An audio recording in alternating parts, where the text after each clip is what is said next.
ایک آدمی صحرا میں کھڑا تھا کہ اس نے اچانک آسمان سے ایک آواز سنی۔ وہ آواز بادل کو یہ حکم دے رہی تھی کہ اے بادل، فلاں زمین پہ جاؤ اور فلاں انسان کی زمین پر برس جاؤ۔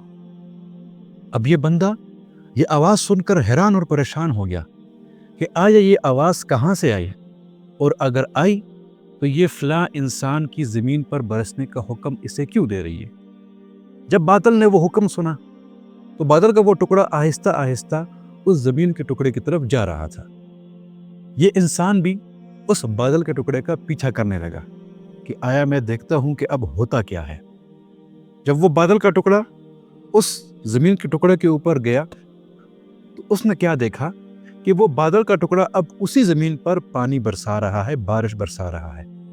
اور مزید حیرت کی بات یہ تھی کہ اس کے آس پاس اور بھی زمینیں موجود تھیں، لیکن اس بارش کا ایک قطرہ بھی اور زمینوں پر نہیں برس رہا تھا، صرف اس مخصوص زمین کے ٹکڑے پر بارش برس رہی تھی۔ یہ تمام واقعہ یہ انسان دیکھ رہا تھا اور حیران اور پریشان تھا کہ یہ آخر ہو کیا رہا ہے۔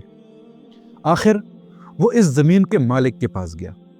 زمین کے مالک سے پوچھتا ہے، اے اللہ کے بندے، تمہارا نام کیا ہے؟ وہ کہتا ہے، بھائی خیریت، تم میرا نام کیوں پوچھ رہے ہو؟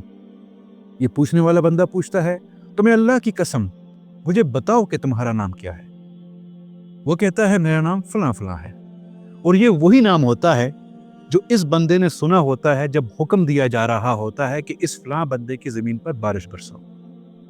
یہ بندہ اس سامنے والے بندے کو سارا ماجرا سناتا ہے کہ میں نے اس طرح آواز سنی اور آپ کی زمین پر بارش برسی اور آپ کے آس پاس زمینوں پر ایک قطرہ بارش نہیں برسی۔ تو اس نے اس سے پوچھا کہ آخر آپ ایسا کون سا عمل کرتے ہو کہ اللہ نے آپ کو اس عنایت اور اس احسان سے نوازا؟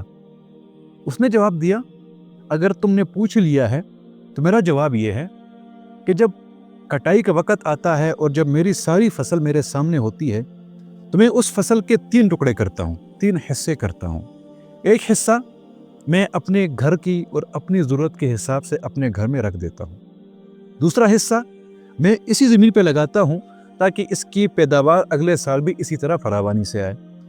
تیسرا حصہ میں فقراء اور مساکین میں بانٹ دیتا ہوں اللہ کے نام پر۔ بس یہی کرتا ہوں۔ ناظرین، اللہ تعالیٰ جل شانہ بے حد کریم ذات ہیں، اور اللہ تعالیٰ جل شانہ یہ چاہتے ہیں کہ اس کرم کا اثر اس کے بندوں میں بھی ظاہر ہو، کہ اس کرم کے اثر کی وجہ سے ایک انسان اپنے دوسرے بہن بھائی پر بھی خرچ کرتا ہو۔ اپنے گھر والوں پر خرچ کرنا، اہل و عیال پر خرچ کرنا، اپنی ذات پہ خرچ کرنا اور اللہ کے بندوں پہ خرچ کرنا، دراصل یہی شکرانے کا ایک زبردست طریقہ ہے۔ یاد رکھیں، کل کو اللہ تعالیٰ جل شانہ ہم سے سوال کریں گے کہ مال کہاں سے کمایا اور کہاں پر خرچ کیا۔ بس خود کو اس کا جواب دینے کے لیے تیار رکھو۔